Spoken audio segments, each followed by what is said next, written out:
Pensez à tout le temps, que ce soit dans le milieu du travail ou dans le milieu professionnel, pour essayer d'en assurer le bon fonctionnement. Ça s'appelle la charge mentale. Bonjour à tous et bienvenue sur Burnout TV. Alors ceux qui me rejoignent pour la première fois, je me présente, je m'appelle Xavier, je suis coach en bien-être et en santé et je partage mon expérience personnelle avec mon expertise pour tendre vers un mieux-être. Je vais donc vous parler de la charge mentale. Mais là peut-être depuis le début de la vidéo, vous êtes déjà dans vos pensées ailleurs.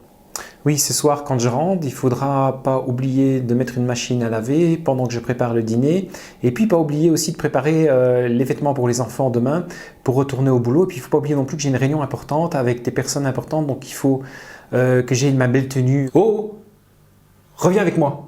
Je te propose vraiment de regarder jusqu'à la fin cette vidéo parce qu'elle va te permettre de savoir ce qu'est la charge mentale, de savoir les risques si tu n'en tiens pas compte, d'aller vers un burn-out ou vers une dépression et aussi de connaître des stratégies pour l'éviter. Alors qu'est-ce que la charge mentale?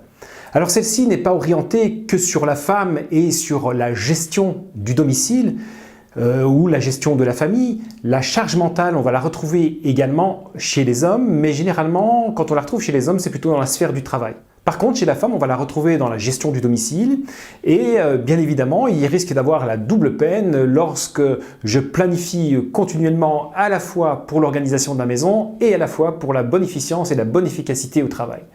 Donc vraiment, la charge mentale se retrouve beaucoup plus souvent chez les femmes que chez les hommes.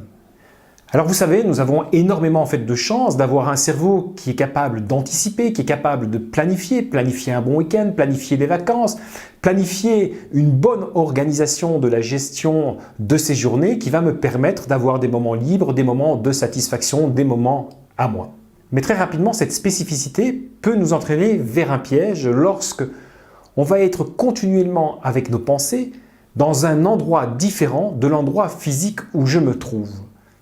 Alors je vais vous donner un exemple, c'est par exemple le matin, vous vous brossez les dents, quand vous brossez les dents, vous pensez déjà au petit déjeuner, à préparer vos enfants pour aller à l'école, et puis quand vous les conduisez à l'école, vous pensez déjà au chemin pour aller au travail, et quand vous êtes au travail, vous pensez déjà au retour à la maison, et entre le retour de la maison et le travail, là par contre, vous pensez déjà aux courses qu'il va falloir éventuellement faire pour pouvoir faire le souper du soir.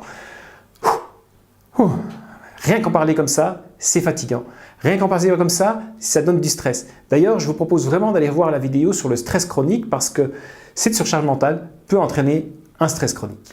Alors on peut croire que cette notion de charge mentale est assez récente, mais il faut savoir que déjà dans les années 1920, on parlait de l'effet Zeigarnik, du nom de la psychologue qui l'a découvert et qui a mis en évidence qu'une tâche planifiée ne sort de notre esprit qu'à partir du moment où elle est clôturée. Or, quand on voit le nombre de tâches que vous avez planifiées, je ne sais pas si ça vous arrive, mais souvent alors on va se retrouver en fin de journée en se disant « mais qu'est-ce que j'ai fait de mon temps ?»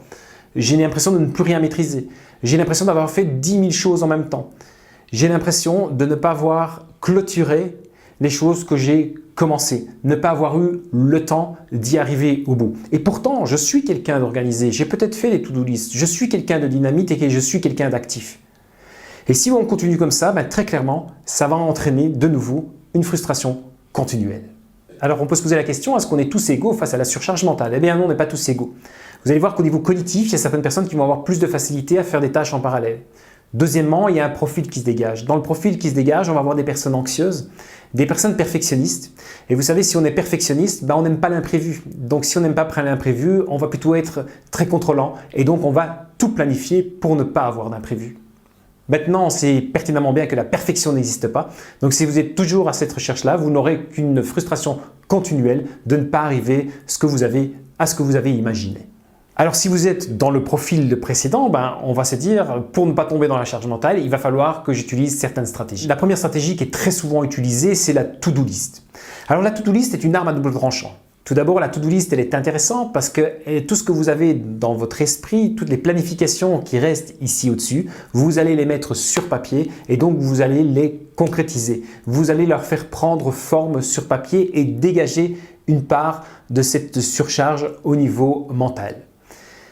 Mais il faut faire attention parce que souvent les gens font cette to-do list, ils l'améliorent, ils la complètent en fonction de toutes les nouvelles pensées qui vont arriver. Donc à chaque fois que je vais repenser à quelque chose de nouveau, je vais le mettre dans ma to-do list et donc ma to-do list va devenir une liste épouvantable à laquelle de nouveau je n'arriverai pas au bout et là ça va entraîner de nouveau cette fameuse frustration, ça va entraîner cette dévalorisation en disant ben voilà, j'arrive jamais à rien, même en m'appliquant sur une to-do list, je n'arrive pas à le faire, donc je me demande si vraiment j'ai les compétences requises pour gérer ma famille, j'ai les compétences requises pour avoir un travail et être à la maison. Alors la deuxième stratégie, ça va être le lâcher prise. Vous allez me dire, lâcher prise, on l'entend souvent. Oui, on l'entend souvent. C'est difficile pour certains, très facile pour d'autres. J'ai envie de dire, c'est ni facile ni difficile. La compréhension est assez facile. L'intellectualisation du lâcher prise est assez facile. Le mettre en application, c'est un peu plus difficile. Mais franchement, si on s'y entraîne, ça va le faire, je vous le garantis. Pour moi, ça a été vraiment une délivrance de se dire, j'arrive enfin à lâcher prise. Et pour le moment, la meilleure définition du lâcher prise, je l'ai trouvée chez un conférencier qui s'appelle Michel Poulard, qui est un conférencier professionnel. Et il explique le lâcher prise en ces termes, et je vous mettrai le lien aussi de la vidéo, comme ça vous pourrez aller la voir. Il prend l'exemple de certains chasseurs qui chassent le singe. Alors comment ça se passe? En fait, ils prennent une vasque, et dans la vasque, ils mettent un fruit. Le singe va mettre la main dans le fruit qu'il aime. Pour lui, le fruit, c'est la nourriture, c'est la vie, donc c'est essentiel, donc il va bien garder le fruit dans sa main. Et là, le chasseur arrive par derrière pour l'assommer. Et le singe essaye de partir, mais il n'y arrive pas parce qu'il est tenu dans la vasque, il n'arrive plus à sortir sa main. Savez-vous que si le singe simplement ouvrait sa main, le fruit tomberait dans la vasque, il ne l'aurait pas, mais il pourrait dégager sa main de la vasque et s'enfuir, et le chasseur rater sa proie. Et donc je trouve cette histoire assez extraordinaire parce que ça montre bien qu'il est important de changer de perception par rapport à une situation donnée. Si le singe s'était dit « le chasseur va me tuer », ok, le fruit c'est important, c'est la vie, mais si je ne lâche pas, je vais mourir. Et un fruit, je peux en trouver à un autre moment et ailleurs. Donc qu'est-ce qui est le plus important? C'est la vie pour le moment. Donc je vais lâcher mon fruit, je vais sortir ma main et je vais m'enfuir. Quand vous vous référez de nouveau à cette to-do list et que vous vous rendez compte que vous n'avez pas réussi à faire toutes les tâches, il est intéressant de changer sa perception par rapport à ce que vous avez planifié et de se dire est-ce que c'était vraiment important, est-ce que c'était vraiment essentiel et est-ce que ça a réellement changé le cours de ma vie en fin de journée. La troisième stratégie, c'est qu'il va falloir en parler et aller chercher de l'aide. Alors, aller chercher de l'aide vis-à-vis de son conjoint, voire même de l'aide de ses enfants. Alors, si vous êtes seul, une maman seule à gérer le domicile et en plus avoir un travail, c'est effectivement encore plus compliqué, mais il va falloir quand même à un moment donné essayer de trouver des stratégies pour déléguer. Maintenant, mesdames, je vous propose vraiment de faire venir votre mari pour regarder cette vidéo. Parce qu'en tant qu'homme, je pense que je peux aussi me positionner et dire comment j'agis, comment j'essaie de changer ce comportement, mais malgré tout, comment j'agis encore. C'est qu'il faut faire une grande différence, c'est que nous, les hommes, souvent, on dit « écoute, pas de problème, je ne vois que ça ne va pas, je vais t'aider. Suffit que tu me le dises, je vais faire les courses. » Mais pourquoi tu ne m'as pas demandé de débarrasser la table? Je l'aurais fait. Mais je peux aller avec le vaccin adapté, je peux aller faire le vaccin adapté, ne te tracasse pas.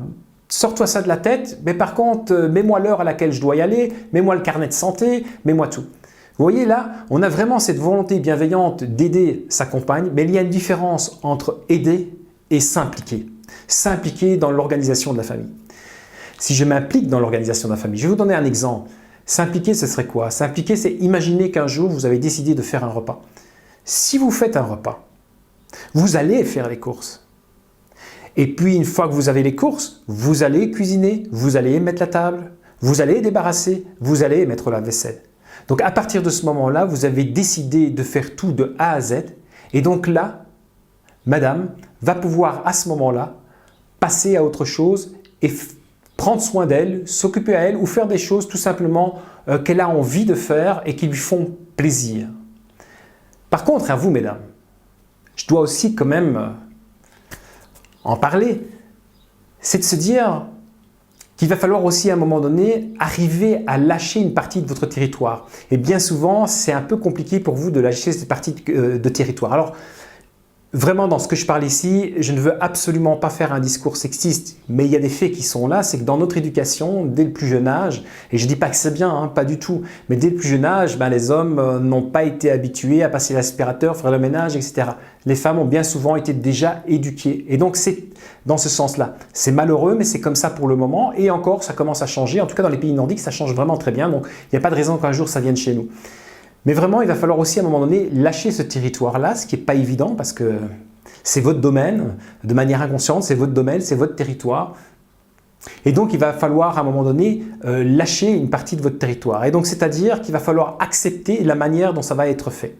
Très clairement, il y a bien nombre de fois où vous allez vous mordre la langue en disant « Qu'est-ce qu'il me fait là? Je vais lui dire que c'est pas comme ça. » Ou vous allez avoir envie de mettre la main à la pâte pour aller plus vite parce que ce que lui va faire en 1h30, vous le faites en une demi-heure d'habitude. Et bien là, mesdames, il va falloir lâcher prise sur cette situation et se dire bah, « Tiens, moi dans l'instant, qu'est-ce que je vais faire pour moi? Qu'est-ce que je vais faire pour m'épanouir? S'il met 1h30, tant pis pour lui. Moi, pendant ce temps-là, je fais autre chose. Et je fais quelque chose pour moi, je fais quelque chose dans l'instant et je fais quelque chose où pour une fois mes pensées seront connectées avec l'endroit physique où je me trouve. Et là, vous allez voir, ça va vraiment, vraiment vous faire du bien. Voilà, c'est un résumé sur la surcharge mentale. Savoir que ça peut entraîner un burn-out, ça peut entraîner une dépression, mais savoir aussi qu'il y a vraiment des stratégies que l'on peut mettre en place. Comme toujours, les stratégies, quand on les met en place, il faut les exercer, il faut s'entraîner pour qu'elles deviennent efficaces. Si vous avez apprécié cette vidéo, n'hésitez pas à mettre un pouce. Si vous n'êtes pas encore abonné, n'hésitez pas à vous y abonner. Et puis n'hésitez pas surtout à mettre un commentaire si ça vous parle, cette surcharge mentale, si ça vous parle, ces pensées qui sont continuellement dans l'organisation sans pouvoir s'arrêter, sans que vous n'ayez jamais un répit. Ça m'intéresserait vraiment. Je vous souhaite à tous une belle journée et à bientôt. Au revoir.